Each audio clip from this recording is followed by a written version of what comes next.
Vamos a crear un nuevo usuario con un correo nuevo. Puede ser real o genérico. En este caso, creamos uno para un nuevo cajero.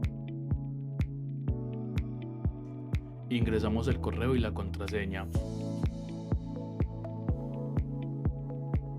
Clic en crear cuenta. Importante, si el correo ya está en uso, aparecerá un error y debemos crear uno diferente.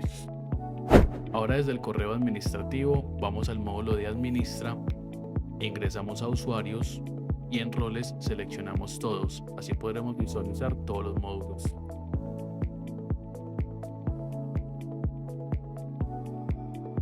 En este caso seleccionamos turbo caja.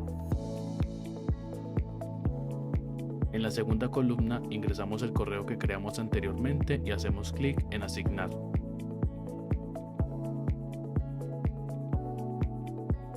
Verificamos que el permiso haya quedado guardado y volvemos al correo creado.